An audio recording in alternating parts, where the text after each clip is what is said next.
Buenas tardes a todos los que estáis aquí presencialmente y también a los compañeros que nos estáis siguiendo online. Soy Celia González de la sección de Diversidad Funcional y hemos programado otra sesión formativa.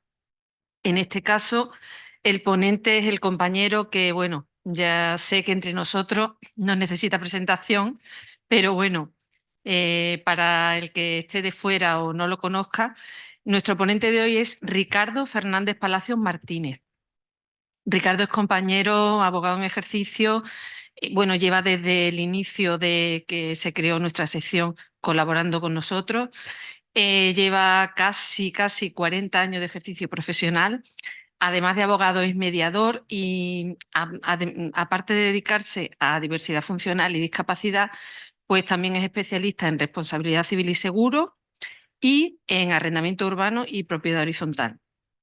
Ya hemos tenido la suerte de contar con él como ponente en nuestra sección en otras ocasiones, en algún congreso de la abogacía para tratar sobre patrimonio protegido, también alguna mesa redonda que recuerdo sobre la convención, cuando no nos sonaba mucho qué era eso de la convención, que ahora afortunadamente pues ya sí sabemos de lo que estamos hablando. Y además de estar relacionado con discapacidad desde el punto de vista jurídico, también en el movimiento asociativo también tiene presencia y concretamente desde 2019 es presidente de Down Málaga. Y no me quiero entretener más en la presentación, simplemente como, bueno, ahí tenéis el curso que nos va a hablar de modificación del convenio regulador ante la mayoría de edad de hijos con discapacidad, pues directamente, Ricardo, cuando tú quieras. Bueno, buenas tardes a todos, a los aquí presentes y a los que nos estéis viendo a través de la plataforma. Muchas gracias, Celia, por tu cariñosa presentación, más propia del cariño que de los méritos de uno. Y, por supuesto, agradecer también a las dos secciones, a la diversidad funcional y a familia, la oportunidad que me dan de poner esta tarde en común con vosotros lo que son mis experiencias, lo que han sido modificaciones de convenio cuando un hijo, una hija es persona con discapacidad, para intentar ayudar en lo posible a las modificaciones que se puedan emprender o a las formas de hacerlo de alguna manera más eficaz. Entonces, espero que después en las preguntas que podamos hacer, pues como siempre, sea más interesante si cabe el debate posterior que la propia conferencia. Dicho esto y pasando ya ahora, a lo que es la conferencia en sí, siempre me gusta hacer un pequeño índice para que sepamos todos de qué es lo que vamos a hablar.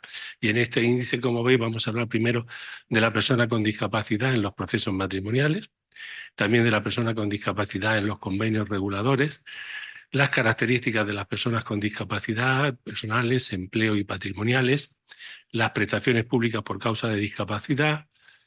Digo esto de las prestaciones públicas porque siempre suele haber bastante confusión en materia de las prestaciones públicas, que suelen ser además el primer motivo por el que se intenta modificar el convenio regulador. Veremos qué sucede con la mayoría de edad de la persona con discapacidad, si existe o no esa modificación sustancial de circunstancias que, como sabemos legalmente, es lo que va a permitir la modificación del convenio. Hablaré también un poco de lo que es la persona con discapacidad y la vivienda familiar, a intentar dar, por lo menos mi opinión, en cuanto a lo que pueda ser cuánto tiempo debe de estar el progenitor custodio con la persona con discapacidad en la vivienda. Después, igualmente, desde la Ley 8/2021, que es aquella que ayuda a las personas con discapacidad para el ejercicio de su capacidad jurídica en los apoyos precisos, sabemos que se exige siempre que se atienda a su voluntad, deseos y preferencias. Entonces, me parece interesante dar unas pequeñas pautas para conocer la voluntad de las personas con discapacidad. Evidentemente me estoy refiriendo a las personas con discapacidad intelectual, que siempre suele ser o nos asusta más si no estamos muy familiarizados con ello, cómo vamos a saber qué es lo que desean o qué es lo que prefieren. Y finalmente, pues terminaremos haciendo unas conclusiones sobre todo lo que hemos tratado en la sesión de esta tarde. Dicho esto, si tuviésemos que hablar de cuál es la situación de las personas con discapacidad en los procesos matrimoniales, creo que no está de más que marquemos una línea de frontera con la Ley 8/2021 que nos marca un antes y un después. Antes de la Ley 8/2021, prácticamente las personas con discapacidad solamente eran nombradas y se tenían en cuenta para decidir si el trámite judicial de la separación o el divorcio se podía hacer en notaría o se tenía que acudir al juzgado, optando el legislador porque fuese siempre en el ámbito judicial donde se viese ese procedimiento si alguno de los hijos, tanto si eran menores como si era mayor, con discapacidad, tenía que verse en vía judicial. Tras la Ley 8/2021 se ha ampliado un poco más el campo de actuación porque nos habla de la posibilidad de establecer medidas de apoyo judicial al mayor de 16 años, de las que no vamos a tratar en la tarde de hoy. Estas son las medidas judiciales de apoyo, pues si hubiese que constituirle algún tipo de curatela representativa, no cualquier otro tipo de apoyo. Y concretamente lo que nos afecta en cuanto a los procesos matrimoniales, habla también del derecho de visita, estancia y comunicación con ellos, sobre todo para que el progenitor no custodio pueda tener esa comunicación y se le pueda ayudar a los hijos con discapacidad a la toma de decisiones oportunas, conforme nos dice el artículo 94, y la vivienda familiar. Allí para establecer el plazo de duración más allá de lo que es la mayoría de edad de los hijos. A ellos también nos referiremos brevemente. Pero si esto es la presencia de la persona con discapacidad en los procesos matrimoniales, tal y como consta en nuestros textos positivos, podemos también plantearnos cuál es la presencia de la persona con discapacidad en los convenios reguladores. Antes de la Ley 8/2021, podemos decir que la presencia de ellos en los convenios reguladores solamente tenía importancia a la hora de fijar los alimentos. Se decía que uno de los hijos era persona con discapacidad y esto justificaba que el padre, me refiero al padre porque generalmente era el progenitor no custodio, daba una cantidad mayor de alimentos por parte de ese hijo o de esa hija con discapacidad. Tras la Ley 8/2021, pues deben contemplarse las nuevas medidas que hemos indicado antes, lo que es la estancia, comunicaciones con los hijos, el plazo de la vivienda familiar también debe o debería incluirse dentro de los convenios. Y también tendríamos como cuestiones a contemplar qué necesidades, qué apoyos o qué es gasto extraordinario en relación con la persona con discapacidad. Cuestiones estas que generalmente no vienen nunca en los convenios reguladores y que normalmente se van a poner de manifiesto precisamente en los procesos de modificación del convenio regulador. Es entonces cuando el juzgado conocerá exactamente qué discapacidad tiene esa hija o ese hijo, qué apoyo va a precisar y cuáles son realmente sus necesidades. Es decir, que hasta ahora en los convenios reguladores, y me imagino que algunos compañeros de la sección de mediación que estén siguiendo esta charla, pues que lo tengan en cuenta a la hora de con las familias tener las sesiones de mediación, si existe un hijo con discapacidad, poder introducir todas estas cuestiones. Y digo esto porque es importante tener en cuenta qué apoyos o qué necesidades se dan en el momento del acuerdo para el convenio regulador o de la sentencia, porque como veremos posteriormente, algunas sentencias no se establece que ese es el momento inicial para fijar la comparación y ver si existe o no existe un cambio sustancial en cuanto a las circunstancias de la persona con discapacidad. Me he limitado a los convenios reguladores, pero yo ahora mismo plantearía una breve reflexión. ¿Cuántas líneas, y ya no digo ni párrafos, cuántas líneas dedicamos en nuestras demandas, bien sea para la separación o divorcio o para modificación de medidas, y en nuestras contestaciones a esos procedimientos, cuántas líneas dedicamos a la persona con discapacidad? Porque prácticamente muy pocas líneas les dedicamos. Como veremos, todo queda subsumido en lo que cobra, las ganancias del padre, lo que la madre está percibiendo por prestaciones públicas, pero muy pocas veces entramos realmente a analizar cuál es la situación real de la persona con discapacidad, ¿no? Eso nos debería, bueno, pues quizás replantearnos un poco que la persona con discapacidad es la importante en estos supuestos porque es evidentemente la que se ve más afectada por la resolución judicial. Dicho esto, si esto pasa, que veo que no me pasa. A ver.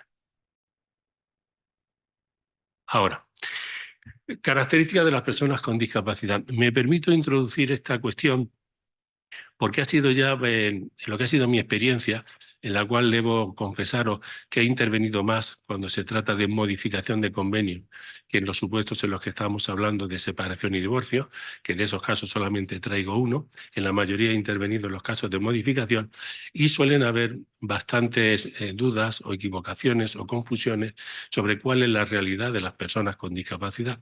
Muchas veces parece que cuando digamos que es persona con discapacidad, lo hemos cubierto todo y no es así. En cuanto a las características de las personas con discapacidad, haciendo la salvedad inicial de que estoy generalizando mucho, y cada persona es un mundo, cada discapacidad tiene sus matices, pero quiero recoger aquí un poco las notas generales que se van a dar en la mayoría de los casos. En primer lugar, si es una persona con discapacidad, la necesidad de apoyo es algo que va a ser permanente en su vida. Cuestión distinta será si ese apoyo será más intenso o menos intenso, si será más continuo o menos. Pero la necesidad de apoyo está ahí y, lógicamente, esa necesidad de apoyo debe de cubrirse de alguna medida. No todas tienen capacidad para las actividades básicas de la vida diaria. Nos estamos refiriendo a cuestiones tan elementales como vestirse, asearse, comer o desplazarse. Luego es otra cuestión que habrá que tener en cuenta a la hora de fijar la posible contribución del progenitor no custodio o lo que pueda ser las medidas o la modificación de las medidas. Si esto es así, no digo nada en cuanto a lo que muchas de ellas carecen de la capacidad para la toma de decisiones, sobre todo en la discapacidad intelectual, es donde esto se hace mucho más evidente y palpable. Cuestiones que se traducen no solamente en decidir si me voy o no voy a una cafetería o al cine. Estamos hablando de que muchas veces no saben que eso que tienen es sed y que tienen que beber, o sea que requieren ese apoyo continuo que muchas veces también se nos olvida. Por otro lado, a diferencia de lo que nos sucede a la población general, digamos, su deterioro personal comienza más temprano. Normalmente a la edad de los 45 años ya empieza a observarse un cierto deterioro personal y cognitivo y además de este deterioro inicial, el proceso avanza con bastante rapidez. Es decir, que al igual que nosotros podemos tener un envejecimiento lento, no sucede lo mismo con las personas con discapacidad, que lo suelen tener todavía de una mayor y de rápida evolución. Y por último, a todo esto tenemos que añadir otra circunstancia que se ha puesto muy de manifiesto en los últimos años, y es el aumento de su esperanza de vida. Antes era bastante frecuente que no sobreviviesen a sus padres y hoy es lo habitual, que puedan sobrevivir a los padres. Pero a su vez, junto con todo esto, se da otra circunstancia no menos importante, y es la posibilidad que ya es real, ya no es del futuro, estamos en el presente, de que puedan darse en una familia, tanto el progenitor custodio como la persona con discapacidad, sean personas dependientes o sean personas grandes dependientes, con lo cual es otra de las circunstancias a tener en cuenta en el futuro. Vamos a ver si esto nos pasa. En cuanto al empleo, porque siempre, tan pronto la persona con discapacidad se inicia en el mundo del empleo, también es otro motivo para que los padres interesen o soliciten la modificación de medida por entender que ya gozan de alguna o de cierta capacidad o autonomía económica. Sin embargo, el empleo en las personas con discapacidad no tiene las mismas condiciones o características que tiene con el resto de la población general. Primero, su vida laboral es bastante corta. Al igual que una persona sin discapacidad, cualquiera de los que estamos esta tarde aquí reunidos, podemos pensar que tenemos una vida laboral de cerca de 40 años, desde los 20 y pocos hasta los 60 y tantos, depende cuánto nos alargue la edad de jubilación hoy en día. Una persona con discapacidad prácticamente no va más allá de los 24 o 25 años. Normalmente su vida laboral se sitúa entre los 25 y 45 años. Es, por tanto, la mitad de la vida activa de cualquier otra persona. En segundo lugar, sus trabajos suelen ser siempre de tiempo parcial. Es raro, sobre todo en discapacidad intelectual, una persona que pueda tener un trabajo a jornada completa. Normalmente estamos hablando 15, 20 horas semanales, lo habitual en ellos. También son trabajos que no requieren una especial cualificación. Normalmente entran de pinche, entran de botones, es decir, trabajos siempre, digamos, auxiliares o subalternos. Esto hace que también su promoción laboral prácticamente no exista. Son personas que si entran de pinche de cocina, se jubilarán de pinche de cocina, si entran de botones, pues se jubilarán de botones. Ninguno de ellos alcanzará la dirección general de la empresa o similar. Todo esto hace que también necesiten un preparador laboral. Suele acompañarles a todos ellos un preparador laboral cuyo coste habitualmente es la propia familia, el propio trabajador con discapacidad o su asociación en la que esté, los que corren con los gastos de este preparador laboral, que es también una figura necesaria, sobre todo si estamos hablando del empleo en empresa ordinaria. Y por último, con todo ello también tenemos que su retribución siempre suele ser inferior al salario mínimo interprofesional. Con estas características pues se puede comprender que habitualmente el salario que perciben las personas con discapacidad pues suele rondar los 400 o 500 euros. No va mucho más allá. Esto ya nos adelanta una cuestión que en algunos casos los tribunales han manifestado, y es que las personas con discapacidad, el tema del empleo, no tiene la misma función que tiene para nosotros. Para nosotros es nuestro medio de vida, mientras que para las personas con discapacidad suele ser más bien un medio de contacto social. Refuerza su contacto social más que un medio para poder ganarse la vida. Por último, en materia patrimonial, y digo esto porque en uno de los asuntos que he comentado que llevé, se planteaba la cuestión de el progenitor no custodio que iba a ser el padre, no abonar nada a la hija, porque la hija era beneficiaria de un patrimonio protegido que tenía en concreto tenía incorporado un chalet en la costa gaditana, y el padre pues decía, bueno, el chalet se alquila y con esto pues vive mi hija, ¿no? Entonces, en cuanto a las cuestiones patrimoniales que conviene ver de las personas con discapacidad, tenemos que decir que suelen ser bastante escasas. Si trabaja, tendrá salario, en los términos que acabamos de decir, 400 o 500 euros. Normalmente una pensión de orfandad siempre la va a tener, cuando se haya mayor, evidentemente, ante la falta de uno de los progenitores. Ayuda de la dependencia, si tiene una prestación en lo que es el PIA que le ha hecho la administración, se entiende que normalmente suelen ser los cuidados en el entorno familiar, lo que se le va a dar. Patrimonio protegido, sí lo tiene, aunque en este caso tengo que decir que yo por lo menos la gran mayoría de patrimonios protegidos que he visto son más para el gasto que como capital o patrimonio, pendientes todos para desgravarse fundamentalmente todos los costes que tiene en cuanto a servicios y prestaciones, pero si lo tuviera ahí estaría, y por supuesto su cuenta de ahorro, la cartilla, como se suele decir, donde se suelen ingresar todas las cantidades que le van llegando. Como vemos, por tanto, su aspecto patrimonial también es bastante pobre. Es muy complicado que una persona con discapacidad por sí misma pueda generar ingresos suficientes para poder mantenerse a lo largo de su vida activa, ¿no? Quiero hacer una mención a las prestaciones públicas porque también aquí existe una pequeña confusión que generalmente después alienta a muchos compañeros, a los clientes fundamentalmente, como es lógico, a pedir las modificaciones de los convenios cuando se producen el cambio en las prestaciones públicas. Hay una prestación general, que es la prestación por hijo o familiar a cargo, que es una prestación no contributiva que abona la seguridad social sobre la base del dictamen de discapacidad que hacen las comunidades autónomas. Sobre eso lo hacen. Mientras que son menores de edad, cualquier persona con discapacidad en general va a recibir 1.000 euros anuales, es una cantidad módica, digamos, pero una vez que pasa la mayoría de edad, si cuenta con más del 65% de lo que es el grado de discapacidad, la pensión cambia y podemos situarnos en los 5.647 euros al año o 7.519, en función de que se necesite o no ayuda de tercera persona. Si se necesita ayuda de tercera persona, pasa a los 7.519. El beneficiario es siempre el progenitor o familiar con el que convive la persona con discapacidad. La persona con discapacidad es el causante de esa prestación, pero no es el beneficiario, sino el padre o la madre. Por eso cuando en algunos convenios se dice que la madre, que es quien se queda normalmente con el hijo, va a hacer suyas las prestaciones públicas, será si las prestaciones públicas lo autorizan. Claro, no podemos nosotros cambiar el destinatario de una prestación pública. Después tenemos la ayuda a la dependencia, que suele ser en la que establecida por la Junta de Andalucía, que es la que la abona bien lo que es la prestación o la que presta el servicio en este caso, y de ella tenemos que tener en cuenta que hay siempre una prioridad del servicio sobre la prestación. Esto quiere decir que si se entiende que esa persona está mejor en un centro de día, por ejemplo, pues irá al centro de día y la familia no tendrá ningún tipo de prestación. Va siempre en función de lo que el PIA, el proyecto individualizado, establezca. La pensión de orfandad, a la que antes también me he referido, y también tenemos las deducciones fiscales, bien por familia numerosa o por hijo con discapacidad.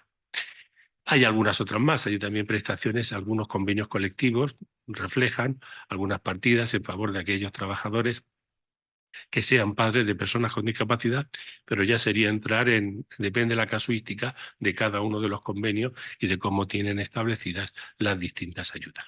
Y por otro lado, quería comentar que la prestación por hijo, ayuda a la dependencia, también puede ser cambiantes, en el sentido de que si tenemos, por ejemplo, una ayuda a la dependencia económica, prestación por cuidados en el entorno familiar, que es lo habitual, si por un casual solicitamos un cambio de prestación que pase nuestro hijo a un centro de día o un centro ocupacional, automáticamente desaparece la ayuda por dependencia en cuanto a prestación económica y se cambia por lo que es la estancia en el centro de día u ocupacional.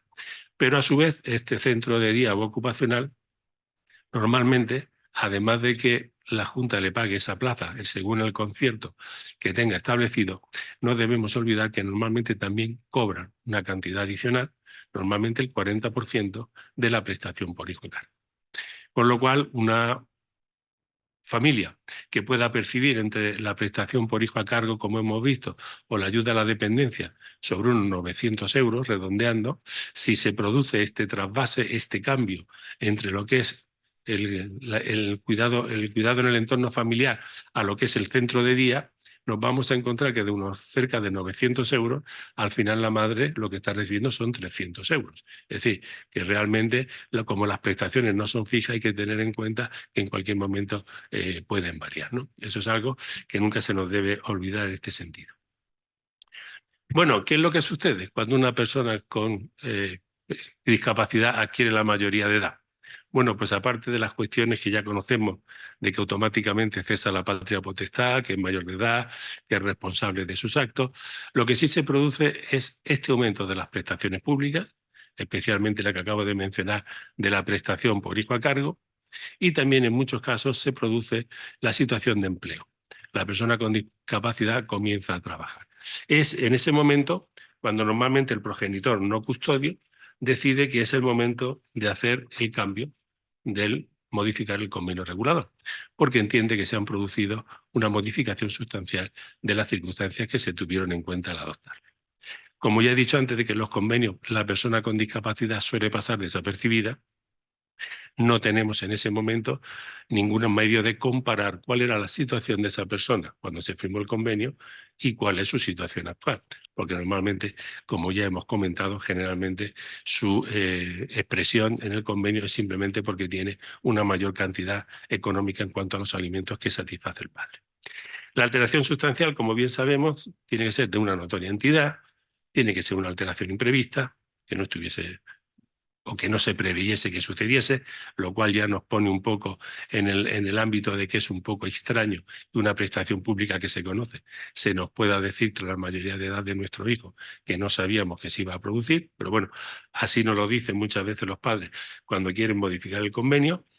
Tiene que ser una modificación estable o permanente en el tiempo.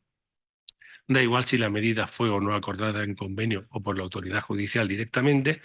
No tiene que haber ausencia de dolo o culpa en la parte que lo insta, no debe de haber provocado esa situación. Se nos dice que tiene que tener interpretación restrictiva y al mismo tiempo que debe de quedar probada cumplidamente, ¿no?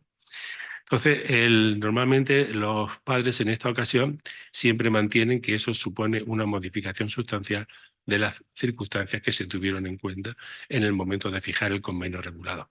Y normalmente siempre se establece en esos mismos términos. Yo pagaba una pensión por alimentos que era prácticamente la única cantidad que recibía mi hijo, o mejor dicho, la madre, porque ya sabemos que aquí personalizamos las cantidades no en el beneficiario, sino en la perceptora, y ahora está recibiendo lo que yo estoy dando, más una prestación por hijo a cargo, más una ayuda a la dependencia, más todas las deducciones fiscales. Se produce ahí, entiende el demandante, una situación de desequilibrio que se tiene que corregir. Y normalmente la petición de corrección va siempre en el mismo camino. Lo primero que pido es la extinción de la medida, yo no pago ya más, no tengo por qué, y en segundo caso se pide una reducción de las cantidades que estoy abonando. Esas suelen ser las peticiones habituales con las que nos venimos encontrando. Y si es en un procedimiento de divorcio, como era el caso, en donde existía esta hija, era hija en este caso, mujer, la hija con discapacidad, lo que planteaba el padre es no pagar nada en alimentos por ella, como ya tenía su patrimonio protegido. Todas estas prestaciones públicas, dice, bueno, pues yo para qué voy a pagar yo si ella ya está bastante atendida, ¿no? Este suele ser el planteamiento general que se hace y Conviene resaltar, porque este es un error que ahora en una sentencia que citaré muy reciente de la sección sexta de aquí, de la Audiencia Provincial de Málaga, un error bastante frecuente es que la comparación la establece siempre el demandante, progenitor no custodio, que generalmente coincide con el padre. La comparación la suele establecer siempre entre su situación económico-contable con la prestación que recibe la madre. Son los dos términos en los que el padre establece. Es decir, yo estoy ganando prácticamente lo mismo, me estoy sangrando económicamente por otras razones, pero mi ex está recibiendo una cantidad mucho mayor de la que pactamos en el convenio. Ese suele ser generalmente el punto de partida. Un punto de partida, como ya digo, muy económico y como ya dije al inicio de mi intervención, si nos ponemos a ver las líneas que en esas demandas se dedican a las necesidades de las personas con discapacidad, pues muy poquitas líneas. No llega a un párrafo medianamente decente, podemos decir. Normalmente, generalmente, siempre se desestima esta petición, tanto la de extinción como la de reducción. Pero lo importante es saber cuál es la razón por la que normalmente, por la que habitualmente nuestros tribunales vienen a desestimar las prestaciones o la pretensión del acto. En primer lugar, se nos dice que las prestaciones públicas son para favorecer los apoyos de la persona con discapacidad. No es un ingreso como tal del progenitor custodio, no es ningún premio ni ninguna cosa, es simplemente poder atender y aliviar un poco, aligerar las cargas que tiene esa persona. Porque la persona con discapacidad, como nos pasa un poquito a todos, conforme va creciendo, conforme va cumpliendo años, evidentemente necesita muchísimo más apoyo y muchísimo más cuidado. Terminaría en muchos casos por tener una persona que pudiese estar a su lado atendiéndolo. Por lo tanto, el tema de que se aumenten las prestaciones públicas es en sí mismo un dato que para los tribunales es absolutamente irrelevante. Es decir, no me sirve ese dato de comparación en ningún momento, ¿no? En cuanto al empleo, los tribunales siempre mantienen la misma cuestión, es decir, que ese empleo no deja de ser precario, es un empleo muy precario, tanto en el tiempo, en la duración, como en las cantidades que se están percibiendo y como ya decimos, está más enfocado a que se mantenga un contacto social activo, una vida activa por parte de la persona con discapacidad, que más un medio para el que nos ganamos la vida como el resto de personas. Entonces, en ese sentido, tampoco han considerado los tribunales que el hecho de que se tenga un empleo tenga que ser un medio para evitar el pago de la pensión por el padre. En un caso que tuvimos, en el que fue una modificación que precisamente el padre interesaba, había alcanzado acuerdo con la madre en pagar 360 euros al mes. La hija era hija con discapacidad, era ya mayor de edad, tenía por supuesto la madre las prestaciones que ya hemos comentado, y el padre abonaba 370 euros. Cuando la hija comenzó a trabajar, Hacienda, al cruzar los datos, se dio cuenta que la hija de este señor trabajaba, con lo cual una prestación era funcionario público, es funcionario público, una prestación que estaba recibiendo, que recibía precisamente por la discapacidad de su hija, pues se la quitaron, porque lógicamente la hija ya al trabajar consideraron que no había motivo para mantener esa prestación. El padre entonces efectuó la demanda y dijo, bueno, ya que yo he perdido a 180 euros que era la ayuda que yo recibía, pues 180 euros que pago de menos, porque a fin de cuentas yo los 360 que pagaba es porque contaba con los 180. Bueno, pues en este caso también el tribunal le desestimó la pretensión. Por supuesto, también alegaba que había contraído un nuevo matrimonio, tenía una hija más, efectivamente. Evidentemente, pues se le dijo que la hija con discapacidad no podía ser la que tuviera que sufrir a sus espaldas las nuevas cargas del padre, y se le desestimó porque, en primer lugar, una cuestión que puede tener su relevancia, los tribunales la dejan ahí apuntada, por lo cual tendremos que estar ojo a visor para el futuro, y es el hecho de que siempre se dice de que no se ha previsto en el convenio o cuando se acordó la medida la razón por la que el padre pagaba esa cantidad. Es decir, nunca el padre expresó que pagaba 360 en este caso porque ya recibía 180 de ayuda. Entonces, una de las razones es esa: usted no lo ha manifestado, ahora no me puede venir para decirme que no lo va a pagar. Y por supuesto, como hemos dicho antes, que en cualquier caso 360 era una cantidad adecuada al caudal de él y evidentemente no había por qué en ese momento rebajarla ni reducirla. En ambos casos, como digo, se entiende que no está justificada la modificación. El simple hecho de que existan, se lleguen a estas prestaciones públicas o que la persona con discapacidad trabaje no implica en modo alguno o no tienen la suficiente entidad para que exista la modificación. Sobre todo porque los tribunales también son bastante exigentes en un punto, y es que la modificación no queda acreditada. En este caso a la que se refiere la sentencia es una sentencia de la Audiencia Provincial de Málaga, la sección sexta, del pasado año, 20 de diciembre de 2023. Esta es una sentencia, el supuesto de hecho es un padre que, una vez que la hija con discapacidad alcanza la mayoría de edad, interesa la modificación del convenio regulador porque dice que la madre está recibiendo las prestaciones que hemos visto, prestación por hijo a cargo, está recibiendo también la ayuda a la dependencia, las deducciones fiscales, etcétera, y entiende que como la madre pues ya recibe una cantidad adicional, él debe exonerarse de la obligación o en todo caso que se le redujera sustancialmente.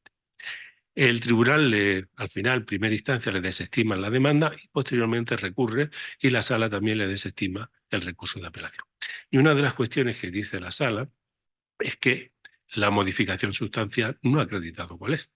Es decir, él se ha dedicado a lo largo de todo lo que fue su demanda y el recurso a establecer, a narrar todo este, prácticamente, digamos que con respeto pues, a la compañera que lo defendía, pues la demanda y el recurso eran casi una hoja de Excel donde este hombre contaba toda su situación económica.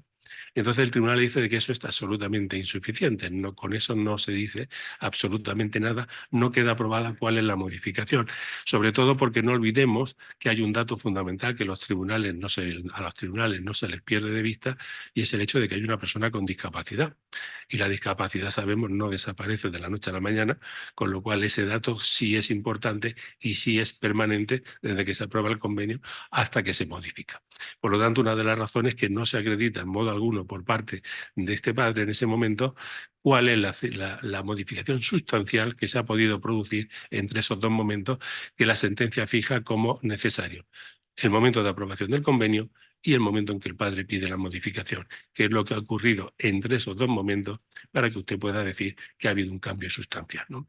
Que en este caso, evidentemente, no lo ha habido. ¿Y qué pasa cuando existe un patrimonio protegido? ¿O qué puede pasar si una persona con discapacidad tiene un patrimonio protegido?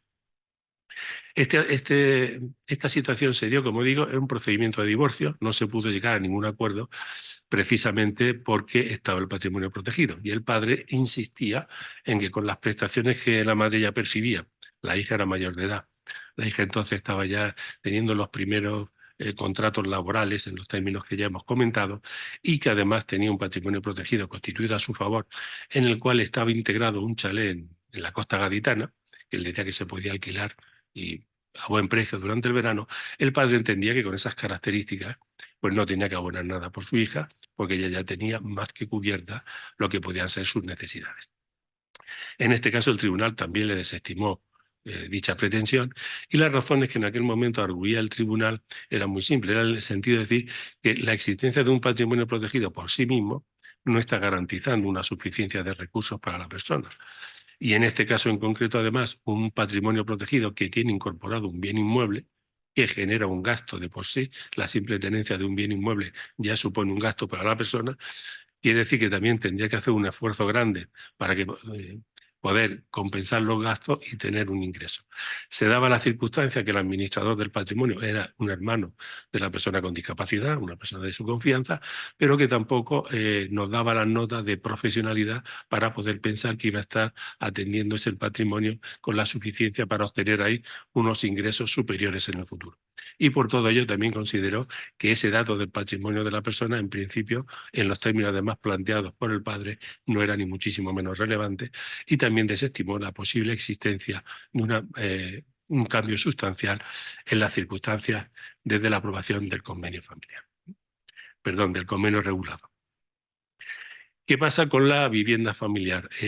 Si tenemos que hacer un pequeño análisis de lo que puede ser la vivienda familiar, nos encontramos aquí con dos sentencias que más o menos durante algún tiempo vinieron marcando la pauta, las dos del Tribunal Supremo, una de 13 de mayo de 2012 y otra más reciente de 4 de abril de 2018. La primera de ellas equiparaba directamente a la persona con discapacidad con un menor y por lo tanto entendía que la madre podía disfrutar de esa vivienda, el progenitor custodio, podía disfrutar de esa vivienda mientras el hijo viviese. Lo equiparaba directamente a un menor para que fuese pacífica su posesión. Sin embargo, esta segunda sentencia, la de 2018, matiza un poco más Y dice que no tiene que ser así, porque eso sería casi una expropiación para el otro progenitor titular del inmueble, y dice que hemos de atender a las circunstancias que se puedan dar en ese momento, las concurrentes en cada caso. La modificación del Código Civil parece que apunta más a esta segunda sentencia, porque nos dice que habrá que determinar la duración en el uso de la vivienda familiar si hay menores o mayores con discapacidad en atención a las circunstancias que puedan concurrir en cada caso. Esto hace que tengamos que ser especialmente cautelosos a la hora de ver exactamente qué tiempo, porque en principio habría que fijar la duración en el convenio regulador o fijar un plazo de tiempo en el cual efectivamente el progenitor custodio va a poder estar pacíficamente en la vivienda sin temor a que venga el otro progenitor queriendo venderla. Pues habrá que atender, entiendo yo, fundamentalmente a las circunstancias de la persona con discapacidad, que debe de ser aquí la que marque un poco si esa vivienda se necesita o si esa vivienda no se necesita. Habrá que atender, como es lógico, a su grado de autonomía en actividades básicas de la vida diaria. Pensemos además una vivienda si ha necesitado cualquier tipo de adaptación, grúa para lo que es el baño, la adaptación porque podamos encontrar una persona física con grandes impedimentos físicos. Tendremos que tener también muy en cuenta el entorno. Las personas con discapacidad, en este caso intelectual sobre todo, suelen ser bastante sensibles al entorno.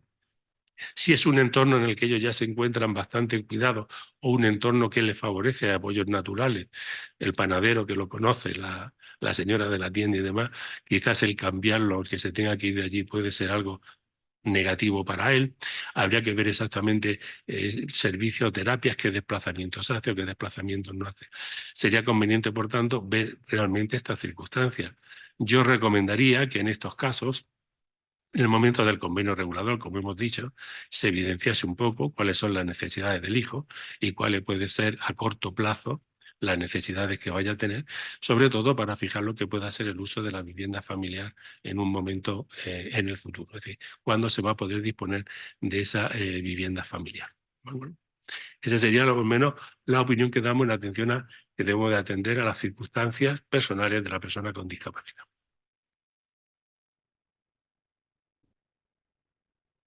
Bueno, como indicaba al principio, sí me gustaría dar antes de llegar a hacer una recapitulación de todo lo que hemos venido hablando, sí me gustaría dar unas pequeñas pautas para conocer cómo se manifiestan la voluntad las personas con discapacidad. Sabemos que hoy en día, tras la Ley 8 de 2021, se tiene que atender siempre a sus deseos, preferencias y voluntad. Debemos de escucharles. En un proceso matrimonial pues se les debería escuchar como a cualquier otro hijo si tienen la edad que se marca para ser oídos. En un proceso de mediación tampoco habría ningún inconveniente en escucharles a ellos como se puede escuchar a cualquier hijo, pero muchas veces nos encontramos ante la dificultad por desconocimiento de que no sabemos o nos vemos nosotros más cohibidos, más cortados a la hora de ver cómo podemos hacer, cómo podemos entrevistarnos, cómo podemos conocer la voluntad de la persona. Son unas muy breves pautas y muy sencillas. Por un lado, yo recomiendo anticipar siempre la situación. Comentarle siempre a la persona con discapacidad, de manera real o virtual, dónde va a ir, para qué va a ir y con quién se puede ver. Incluso con simples fotografías o algo, lo digo para que más o menos se vaya familiarizando. Lo digo porque vosotros imaginaros si a nosotros, de jóvenes, de repente llega nuestro padre o nuestra madre, nos mete en un coche, no nos dice nada, nos lleva a un sitio, nos sienta en una mesa y viene una persona que no conocemos de nada y lo primero que nos dice es si 1.000 euros es mucho o poco dinero, que es lo que habitualmente suele pasar cuando alguien se entrevista con las personas con discapacidad. Sería un desastre. Bueno, pues esto se trata un poco de anticipar la situación para que ellos sepan dónde van y qué es lo que van a hacer. Otra de las cuestiones, retomando la pregunta de los 1.000 euros, es que quien se vaya a entrevistar con ellos, recomendarle que primero empatice un poco. Es decir, no entre a saco si 1.000 euros es mucho dinero o poco, si una casa grande qué puede hacer o no puede hacer, sino que entre con sus gustos, perdón, si sabe que le gusta el deporte, si le gusta la música, de alguna manera ganarse un poco la confianza para que la persona con discapacidad se sienta cómoda. A la hora de preguntar, las personas con discapacidad tienen muy claro lo que quieren. Otra cosa es que sepamos preguntar para saberlo. Generalmente son mejores las preguntas cerradas que las abiertas. Es más fácil preguntarle si le gusta más bañarse en el mar o en la piscina que preguntarle directamente qué te gusta hacer en verano. Entre otras cosas porque además en materia de tiempo, ellos el tiempo lo ven de una manera muy distinta a la nuestra. Para ellos hablarle de verano, otoño, invierno no les dice mucho. Pero si en lugar de decir verano se le dice qué te gusta hacer cuando estás en tu casa de Chilches, él ya sabe que esa época es verano y se va a poder expresar de alguna manera, ¿no? Entonces siempre hay que buscar el punto de conexión. Después, que no tengamos ningún reparo en hacernos uso de ayudas de lectura fácil, de pictogramas. Cualquier apoyo en la comunicación siempre va a ser bueno para que ellos puedan de alguna manera manifestarnos y decirnos qué es lo que quieren o qué es lo que les gusta, ¿no?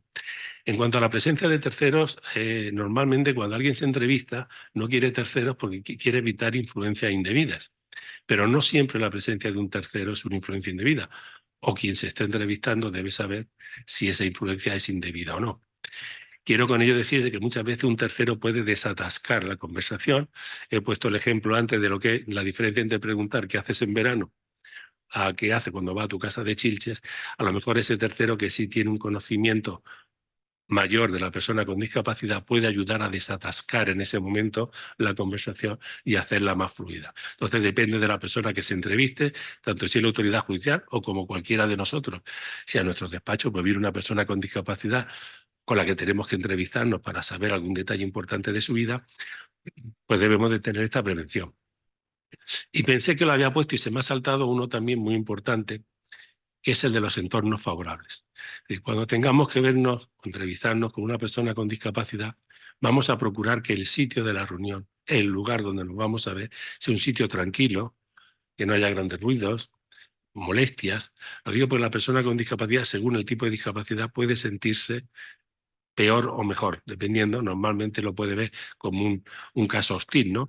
Yo siempre me resultaba chocante y penoso a la vez cuando teníamos que ir al juzgado de primera instancia, en los famosos procesos que hasta hace poco teníamos de capacidad, y lo ponían en el último pasillo, y entonces había personas con discapacidad que al recorrer toda la ciudad de la justicia, esperar en un pasillo atestado de los demás salas con los compañeros allí, pues realmente no es el sitio más adecuado para que determinadas personas estén. En todo caso, que sea un pasillo, que estuviese solamente ese juzgado celebrando, en fin, que exista ese entorno favorable que pueda permitir la comunicación. No es igual, incluso en el decreto, la nueva modificación que hemos tenido en las leyes procesales, también habla de que en las horas en las que deben ser atendidos, las primeras de la mañana o las últimas de la mañana, para que sean momentos en los que no haya mucha afluencia de público y puedan estar ellos mucho más cómodos a la hora de poder entrevistarse con quien sea. Teniendo en cuenta todas estas pautas, sería fácil poder conocer, poder entrevistarnos y seguro que la persona con discapacidad pues nos va a decir claramente pues todo lo que desea sin ningún tipo de problema y no va a haber ningún problema.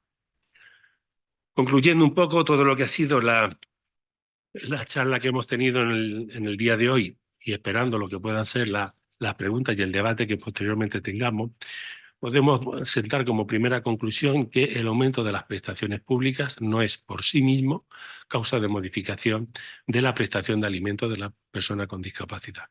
No es ese el principal motivo que se debe de atender y ese motivo contable no es el que se debe tener en cuenta.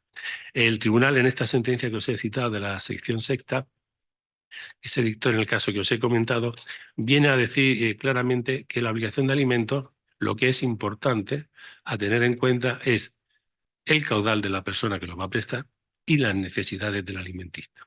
Entonces, en este sentido, ya de entrada, los posibles ingresos del progenitor no custodio pasan a un segundo plano porque son irrelevantes.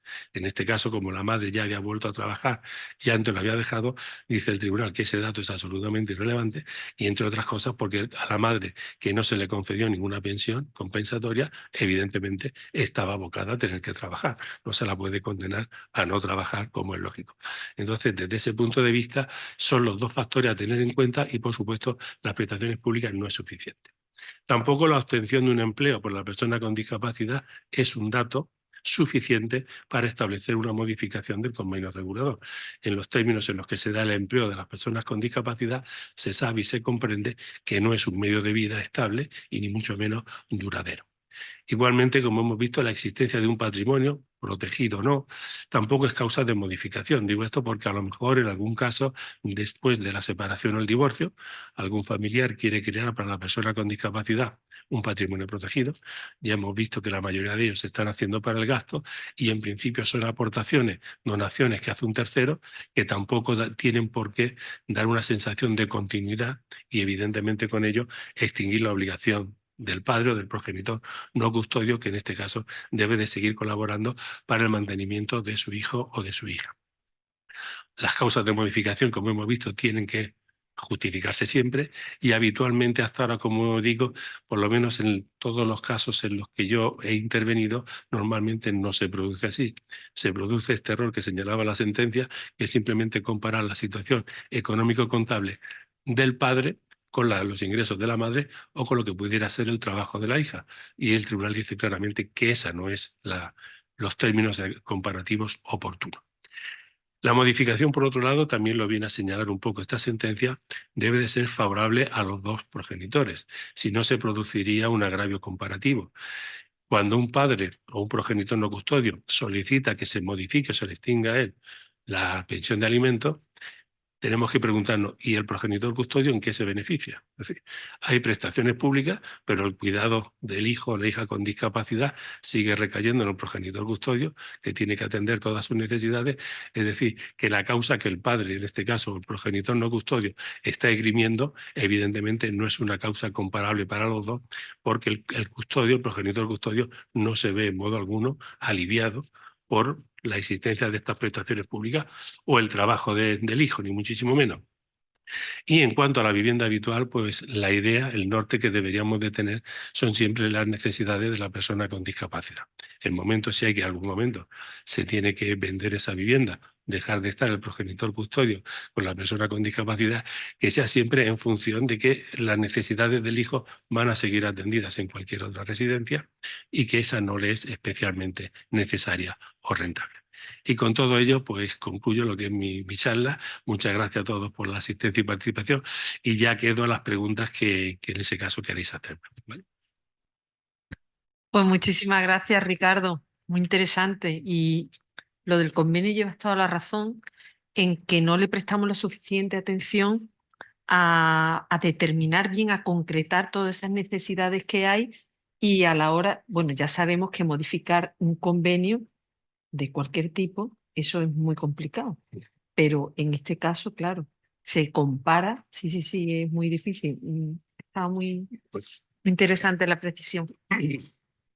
Bueno, yo tengo aquí dos preguntas online, pero vamos a empezar por la compañera que está aquí en la sala y ahora os hago las preguntas. Lo que pasa es que no micrófono, tengo el micro. repetimos nosotros la Yo pregunta. la repetimos para que todos lo sepamos. La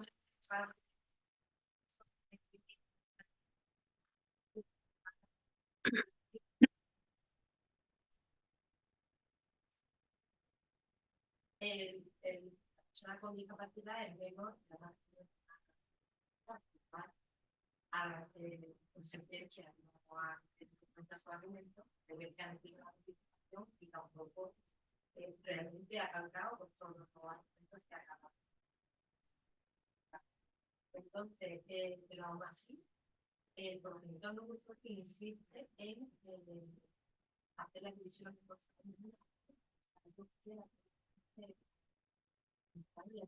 en la sentencia de cuánto tiempo podrá la persona con discapacidad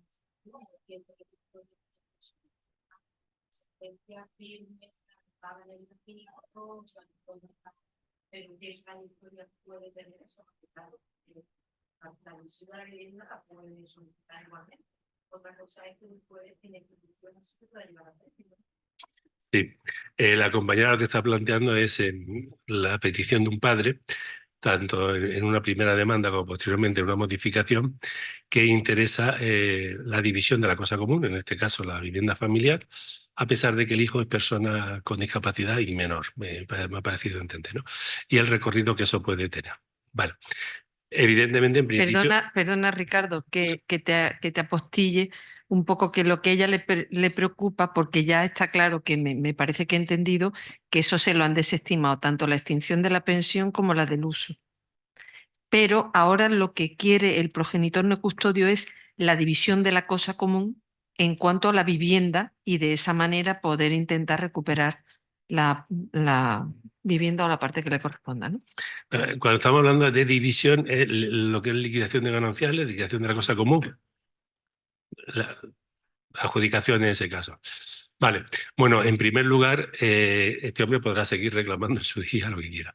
Bueno, lo que pueda ser la adjudicación en cuanto a atribución de cuota en la vivienda, en principio no habría ningún inconveniente porque si es una pareja de hecho. Ahora bien, lo que pueda ser ya la disposición de la vivienda habitual, evidentemente eso ahí, si no se ha fijado un plazo, pues tendremos que estar a cuando lo quiera solicitar y habrá que estar un poco a las necesidades de ese hijo. Desde luego, si es menor, entiendo que no puede, porque a fin de cuentas el artículo 96 lo que está hablando es cuando ya sea mayor de edad, duración a partir de la mayoría de edad del hijo, no mientras el hijo sea menor de edad.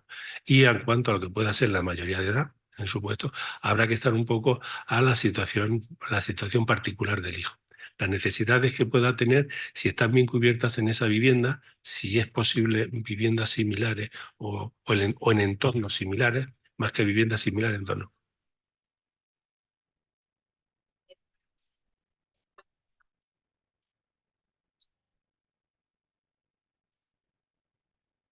No, si estamos hablando de se le ha atribuido en un convenio regulador, tendrá que ser el de familia vía extinción en este caso de lo que pueda ser el uso que se le ha atribuido a la madre, en este caso con el hijo. Tendría que ir por esa modificación y tendría que ser el que decidiera. Claro. Pues vamos con la primera de las preguntas que tenemos online de Juan Ricardo Ruiz Rey. Pregunta la opinión sobre posibilidad de extinción de la pensión de alimentos o reducción de la misma en un hijo mayor de edad 28 años con acondroplasia y 35% de discapacidad por ese motivo, por esa acondroplasia reconocida, siendo la misma discapacidad cuando se firmó el convenio hace 8 años. Y la novedad es que el hijo no quiere tener ninguna relación con el padre desde la firma del convenio hace 8 años. Dejó de comunicarse con el padre por voluntad propia y el convenio fijaba una pensión de por vida de 500 euros. Y todo esto lo pregunta en relación con la jurisprudencia del Tribunal Supremo, concretamente la sentencia 502 de 2019, 19 de febrero, sobre extinción de la pensión a un hijo mayor de edad que no quiere tener relación con su padre. Vale. Vamos a ver, en este caso, allí está el matiz de la discapacidad del hijo. Habría que ver exactamente en este caso esa discapacidad o esa modificación de medida, cómo pudiese articularse. Quiero decir que si estamos hablando de una persona sin discapacidad, que es el caso de la sentencia del Tribunal Supremo y algunas otras que han habido, donde personas sin ningún tipo de discapacidad deciden voluntariamente interrumpir cualquier relación con el padre, pues se ha entendido claramente que eso es posible y se le puede primar. Estando hablando de una persona con discapacidad, entiendo que habría que ver exactamente cuáles han sido los motivos por los cuales se ha terminado de realizar esa ruptura de relaciones con el padre. Sobre todo ver exactamente si fue el hijo el que lo decidió, si se le impuso, etcétera. De darse un caso en el que efectivamente fuese el hijo el que pudiese haber sido el que hubiese establecido la relación con el padre, podría tal vez digo, reducirse en parte. Creo que no extinguirse, porque creo que aquí lo que prima es la situación de discapacidad, que en algunos casos incluso, como ya sabemos, puede dar incluso a supuestos en los cuales las relaciones afectivas se vean interrumpidas por otra serie de razones, enfermedades de salud mental, etcétera, etcétera. Entonces, no lo veo tanto como extinción, sino a lo mejor como una posible reducción, acreditando con lo que hemos dicho antes. Habría que acreditar exactamente si realmente esa interrupción de relaciones con el padre obedece a una decisión deliberada del hijo sin ningún tipo de, por parte del padre, sin ningún tipo de acción por parte del padre, ¿no? Sí, estoy de acuerdo con eso. Otra preguntita que nos hacen online de María José, en este caso María José Muñoz de Medio, pregunta: ¿qué hacer cuando tenemos medidas de apoyo para la persona con discapacidad solicitadas por el padre, dictadas por el juzgado de discapacidad y la curadora madre no cumple? el juzgado no entra en nada que esté regulado por el juzgado de familia. En definitiva, juzgado de discapacidad es vía muerta. Tendríamos que acudir a familia, solicitar modificación de medida y cambio de custodia a favor del padre, entre otras cuestiones. Bueno, vamos a ver, si aquí estamos, una cosa son las medidas del convenio regulador que atienden a su límite Ujú, y otra cosa son ya las medidas de apoyo legal, claro. que son distintas. Es verdad que la ley, la modificación de la ley 8/2021, hemos visto que se pueden adoptar dentro del proceso matrimonial, pero a las que no nos hemos dedicado porque evidentemente no es el caso. Si hay unas medidas que están adoptadas por el juez civil le corresponda por el tema de la discapacidad, debería de ser él el que conozca, no el de familia. Es que hay algunas dudas, la forma que está planteada la pregunta, porque dice que la madre no cumple. Aquí parece que se da por hecho que están separados.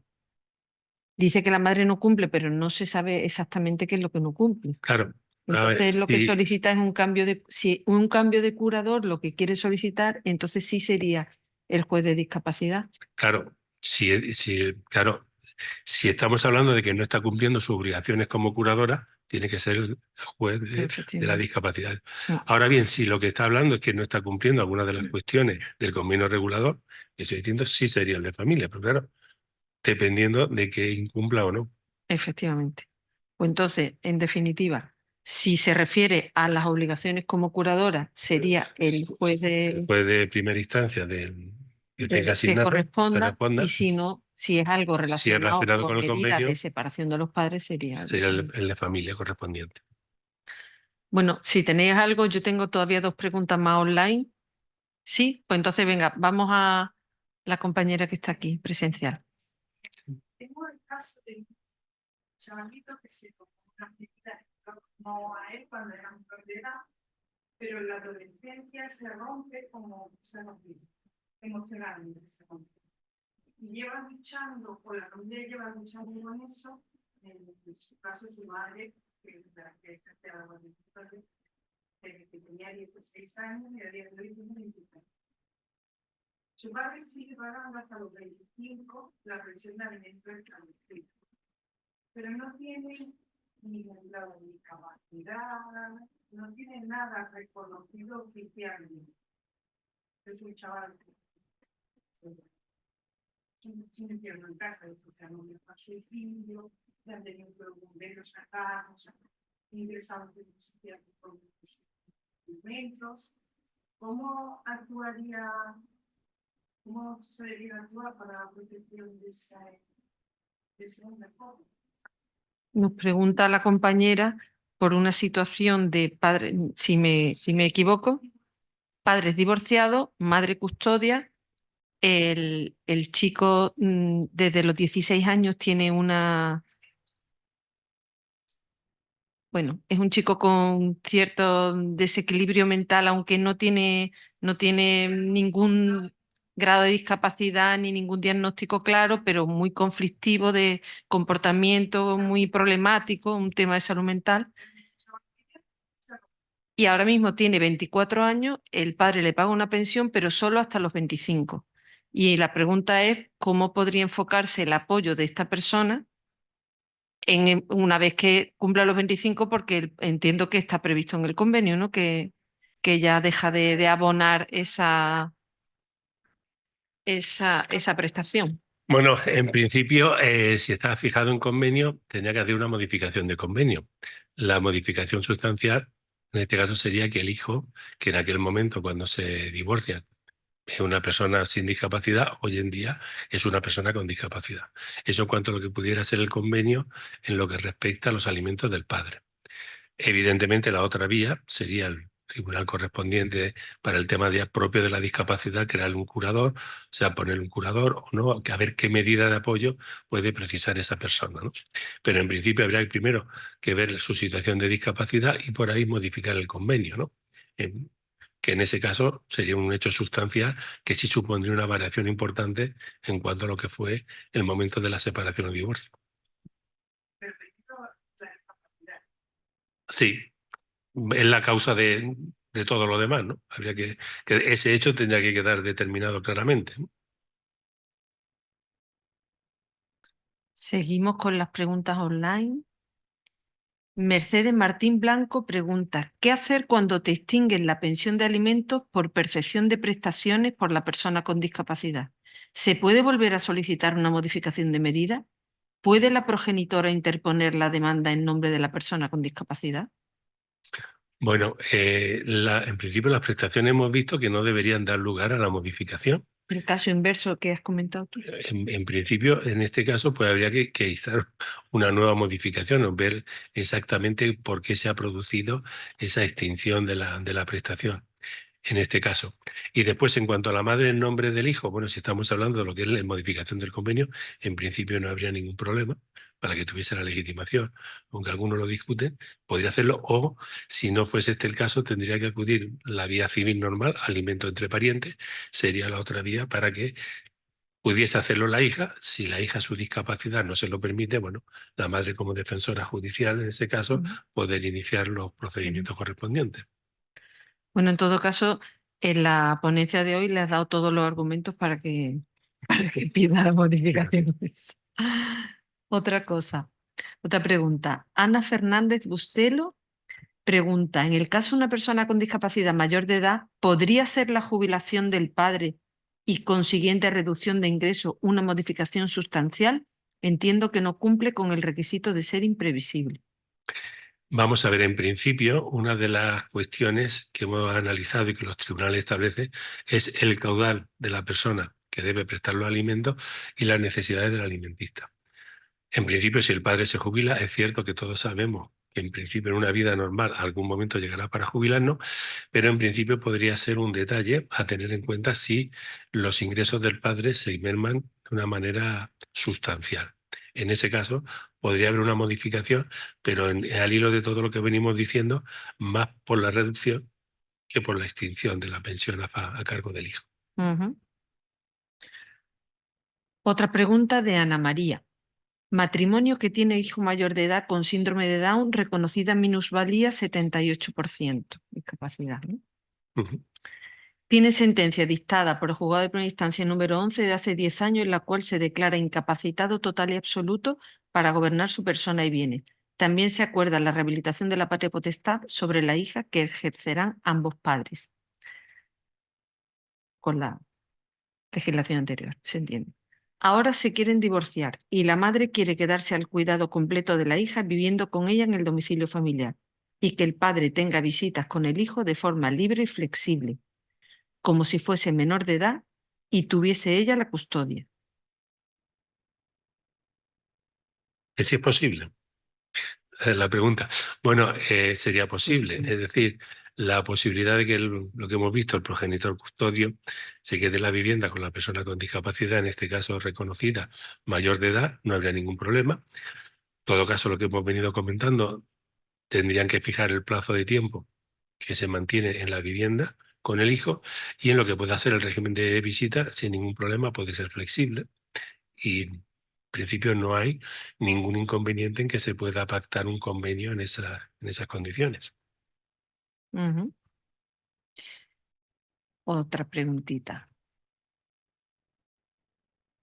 Ay, espera, perdón, es que se me había metido un agradecimiento de una compañera por medio, es que sigue la pregunta de antes. Ah, Por eso decía tú que preguntaba. sí, vale. Dice, Perdón, en este caso. perdonadme, por lo que he pensado que firmen convenio regulador de divorcio indicando que el hijo va a vivir con la madre. No se fija pensión de alimentos, pues cuenta con una prestación económica que cubre sus gastos y de forma paralela interponer en el juzgado 11 el procedimiento de revisión de las medidas para solicitar que la madre sea su guardadora de hecho y así adaptar la sentencia a la nueva ley y a la nueva situación familiar tras el divorcio. Y la pregunta es si esto es correcto. Vamos a ver, que se exima al padre de la prestación de alimentos no creo, no lo veo correcto. El padre va a tener que seguir pagando. Es lo que hemos dicho, pueden haber prestaciones públicas que se pueden valorar cuantitativamente, pero el padre no puede verse dispensado de su obligación de mantener alimentos a favor del hijo. Ya hemos dicho, además, las prestaciones, la finalidad que cumple la prestación por hijo a cargo no es del hijo, que es de la madre, con lo cual un fallecimiento de la madre pues, lo dejaría igualmente sin ingreso. Eso por un lado. En cuanto a lo del procedimiento en el juzgado número 11, bueno, si no hace nada el 3 de septiembre, que termine el plazo, pues evidentemente la patria potestad prorrogada o rehabilitada que tenían los padres va a extinguirse, con lo cual automáticamente pues, pasaría a ser guardadora de hecho. En principio, salvo que quiera mantener, mi opinión, salvo que quiera mantener una curatela representativa respecto del hijo, entiendo que no habría por qué hacer nada en el No, juzgado número 11. claro. Pues ya aquí lo que tenemos son felicitaciones al ponente, de Isabel Caparrós.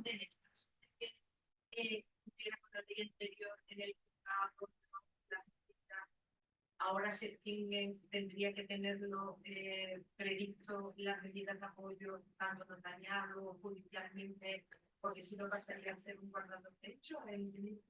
Sí, a ver, nos pregunta aquí la compañera en sala a mi último comentario sobre qué va a pasar al 3 de septiembre de este año, cuando se cumplen los 3 años de entrada en vigor de la Ley 821, que es el plazo que fija para adaptar todas las medidas anteriores bajo la vigencia de la antigua ley, patrias potestades prorrogadas rehabilitadas, tutela y demás hacerlo. Sí, lo que he manifestado, lo que me pregunta la compañera es si eso va a ser así. Vamos a ver, si en principio todas estas medidas, teóricamente todas decaen, lógicamente toda la legislación anterior decae el 3 de septiembre, salvo que hayamos instado la modificación. La modificación, por lo menos yo la recomiendo en aquellos casos en los que se quiere mantener una curatela representativa, ¿no? Que es la que evidentemente requiere el pronunciamiento judicial. Si a fin de cuentas, pregunta que nos hacía la compañera, la madre va a ser simplemente guardadora de hecho o con eso se contenta, no tiene por qué. A la extinción de la patria potestad, automáticamente surgiría ella como guardadora de hecho. Claro, claro. Me da la impresión que quizás por las características del hijo, posiblemente a la madre lo que le interese sea la curatela representativa. En ese caso tendrían que estar en el juzgado número 11, en este caso tendrían que estar la correspondiente modificación de aquellas medidas para ser ella ahora únicamente la curadora representativa del hijo. ¿Vale? Así, si queremos ser curadores representativos, yo entiendo hay que hacerlo, porque es que si no, no hay manera de serlo. Necesitamos el dictado, una resolución judicial que así lo declare. Para cualquier otra cosa sabemos que muchas se han pedido durante estos años, muchas peticiones y todas las han desestimado diciendo que se quedaban como guardadores de hecho y ya está.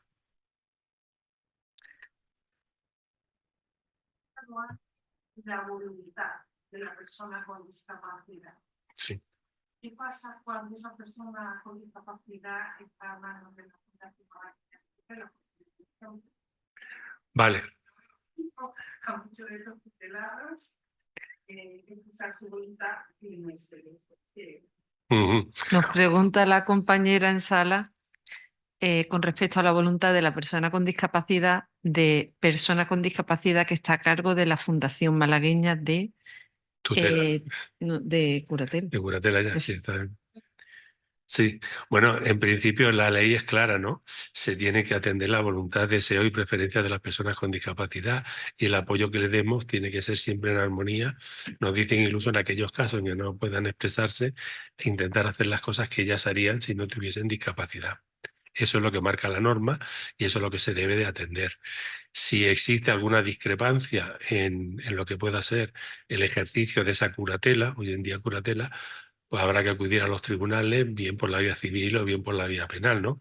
En principio tiene que, si la persona con discapacidad manifiesta una voluntad que no se está siguiendo, pues el amparo judicial está para eso, ¿no?